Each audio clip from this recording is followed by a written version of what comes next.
Bom, pessoal, hoje a gente vai terminar a apostila 2, né? As duas últimas aulas. Essa aula é a aula 6, tá? Que nós vamos falar agora, que é sobre ligação covalente e ligação metálica. Espero que fique claro, né? Porque é meio complicado explicar isso online, né? Mas tudo bem. A gente já viu ligação iônica, e a ligação iônica ela ocorre quando nós temos um metal doando elétrons e um não metal recebendo. O que vai mudar aqui na ligação covalente? A ligação covalente, na verdade, ela vai ocorrer quando nós temos dois não metais ou dois ametais, que é porque são o pessoal que só quer receber elétrons, só tem tendência de ganhar. Por quê? Porque quando eu tenho dois que querem ganhar elétrons, não tem ninguém para doar. Então o que vai acontecer na ligação química? Como é que eles vão se ligar? Como é que eles vão se estabilizar com 8 elétrons na camada de valência? Vai acontecer o compartilhamento de elétrons. Um doa cada um entra com um e eles compartilham sempre um par de elétrons, né? Eu vou pegar o exemplo que está na apostila e ele vai aparecer aqui no cantinho, certo? Esse exemplo ele explica bem quando você tem, por exemplo, hidrogênio, que ele está situado em cima dos metais alcalinos, mas ele é um ametal, com o cloro, né? O hidrogênio ele quer copiar o hélio, então ele precisa de um elétron apenas. E o cloro, como tem 7, também só precisa de um. Então ambos querem receber. Então o que eles vão fazer? Eles vão compartilhar. E para representar essa ligação covalente, vocês estão vendo aí que a primeira fórmula que aparece é o que a gente chama de fórmula eletrônica, que é a das bolinhas. Vocês podem ver que um eles representam com a bolinha, o outro eles representam com um xizinho, né, para diferenciar os elétrons de onde está vindo. Tá vendo que esse parzinho que está sendo compartilhado, ele conta para os dois átomos ao mesmo tempo, certo? Sempre numa ligação covalente você tem um par compartilhado, tá? Cuidado com o xizinho. A Unicamp não gosta muito dele. Quando coloca o xizinho, às vezes ela considera errado. Então, se preferência, coloque só a bolinha. Fórmula eletrônica, também conhecida como fórmula de Lewis. A mais comum que a gente vê é a fórmula estrutural, que é a fórmula que a gente representa esse par compartilhado por um traço, né?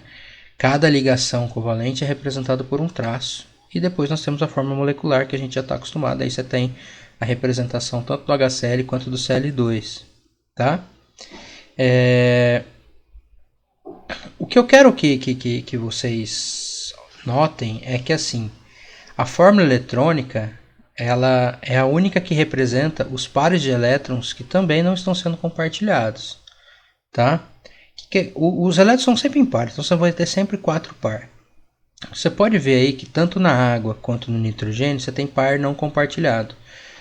O hidrogênio não tem, né? Ele tá o tracinho é o par compartilhado, que são as ligações, e os pares não compartilhados são representados de outra forma. Por que é importante saber isso? A ligação covalente, eu acredito que ninguém tem dúvida. Ninguém mesmo. Né? Ela é bem simples.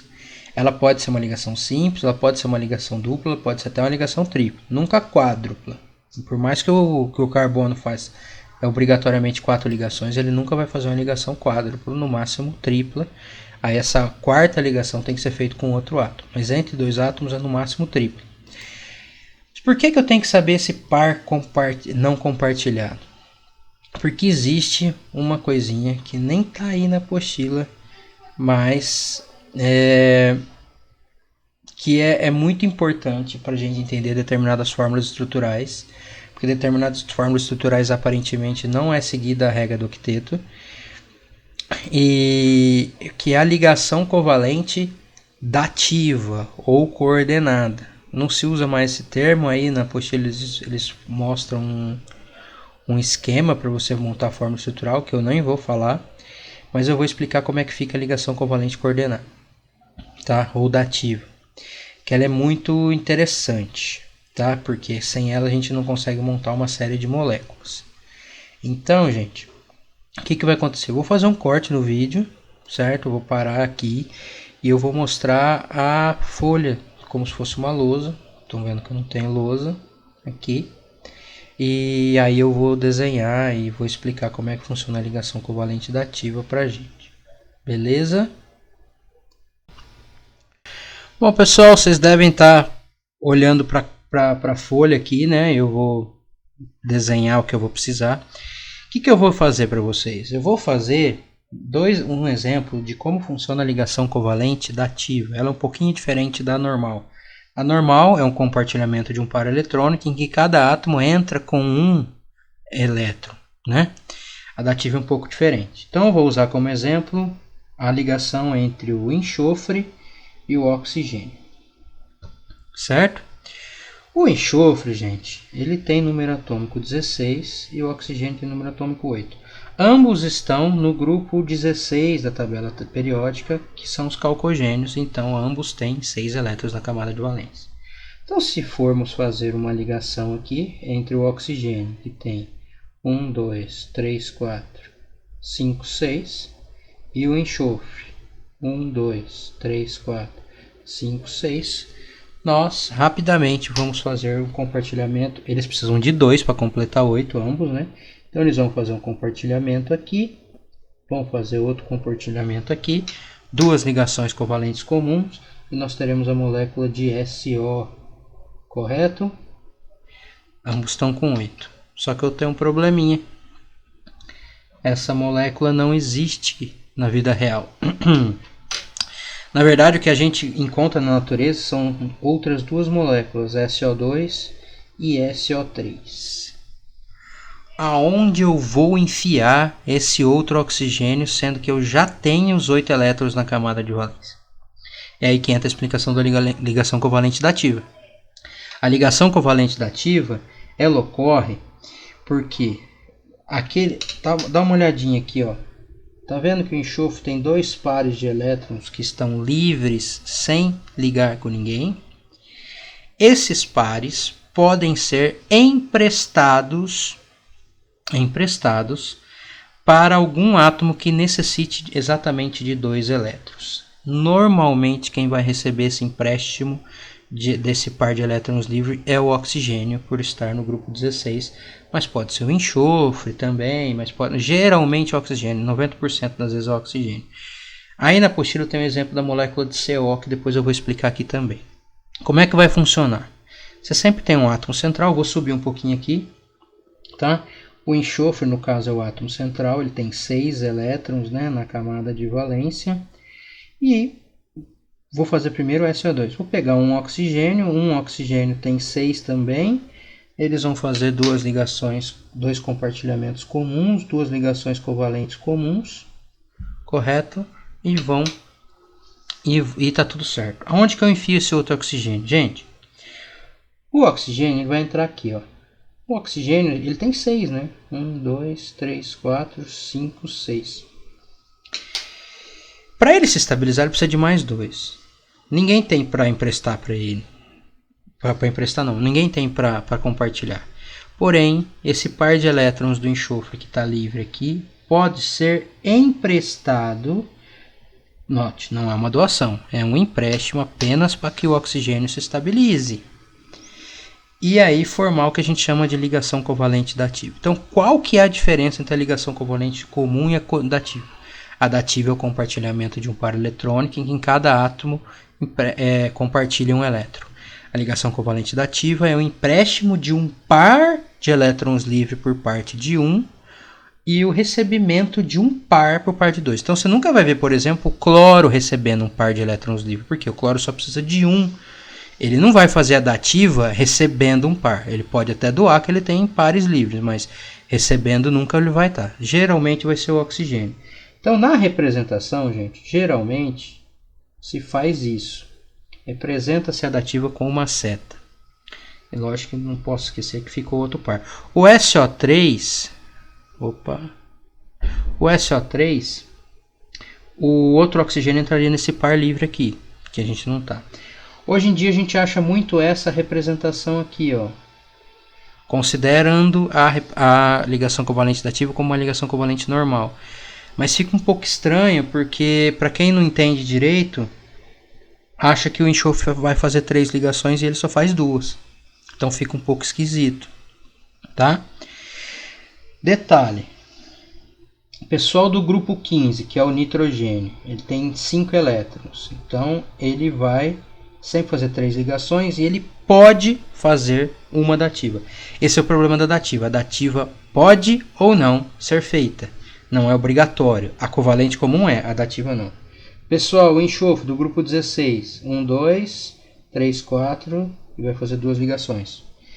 Ele pode fazer até 2 dativas. Tá vendo? Aqui ele fez uma só, mas ele poderia fazer 2 no caso do SO3. Pessoal dos halogênios. Cloro, por exemplo, ele tem 7. 1, 2, 3, 4, 5, 6, 7. Então ele vai fazer uma ligação simples e pode fazer até 3 dativas. Pessoal do grupo 14, que é o carbono. O carbono não faz dativa, só faz ligações covalentes normais. Tá? Para que a dativa seja feita, eu preciso ter um par livre. Beleza? E aí eu vou usar o exemplo da apostila, só para vocês entenderem como é que funciona a molécula de monóxido de carbono. Por quê? Molécula de monóxido de carbono, você tem o carbono, que tem 1, 2, 3, 4. Né? E você tem o oxigênio, que tem 1, 2, 3, 4, 5, 6. Nós sabemos que o oxigênio precisa de 2, então ele vai fazer 2 ligações com o carbono. Certo? E o oxigênio está certo já. Só que o carbono ainda faltam 2. Tá vendo esse par livre aqui do oxigênio? Vai ocorrer um empréstimo desse par para cá. E aí o carbono acaba ficando com 8 também. Então nós vamos representar a molécula de CO desse jeito. A seta da dativa é sempre de quem doa para quem recebe. Apesar que em muitos locais se representa o monóxido assim, como sendo uma dativa, uma ligação covalente normal. Mas fica estranho porque o oxigênio está fazendo 3 e o carbono 3, né? Deu para entender como é que funciona a ligação covalente dativa? Então agora eu vou fazer uma outra pausa aqui, vai voltar e eu vou explicar um pouquinho da última ligação, que é a ligação metálica. Beleza? Bom, pessoal, voltei ao vídeo, né? E agora nós vamos falar um pouquinho das ligações metálicas, que é bem simples, tá? O que acontece? Nós temos que quando temos um metal com ametal, nós temos a ligação iônica. Quando nós temos 2 ametais, ligação covalente. E quando nós temos 2 metais, óbvio que vai ter que fazer uma outra ligação, que é a ligação metálica. O que acontece com a ligação metálica? Os metais, todos querem doar. Todos doam o elétron. Certo? Não tem ninguém para receber. Então o que eles fazem? Eles se agrupam na forma, ficam perto e liberam esses elétrons. Liberam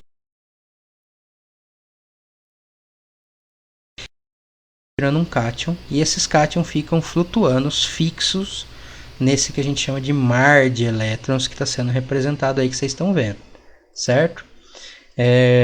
Então a ligação metálica, você tem um monte de cátion flutuando nesse mar de elétrons, esses elétrons estão indo em todas as direções. Quando você ordena esse fluxo de elétrons, você tem a condução de corrente elétrica. Por isso que os metais têm algumas propriedades específicas. Por exemplo, eles são ótimos condutores elétricos e térmicos, inclusive no estado sólido, não só no estado líquido, como acontece com os compostos iônicos. São maleáveis, que eles têm a capacidade de formar lâminas, até porque esses cátions ficam flutuando, então você consegue achatar eles, né, até ficar bem fininho. São dúcteis, ductibilidade, que é a capacidade de formar fios, então você esquenta ele e estica, ele forma fios. E em geral eles têm altíssimas temperaturas de fusão e de ebulição, assim como os compostos iônicos, ok? Só que os compostos iônicos não têm maleabilidade, né? Eles são quebradiços. Ok? A ligação metálica ela é bem mais simples de ser... Na verdade ela não é tão simples, mas ela cai pouco, então cobra-se somente isso. Beleza, gente? Então o próximo vídeo, provavelmente um vídeo bem curto, porque são só 3 exercícios, vai ser um vídeo gravado para resolver os exercícios de sala. Ok? Até já!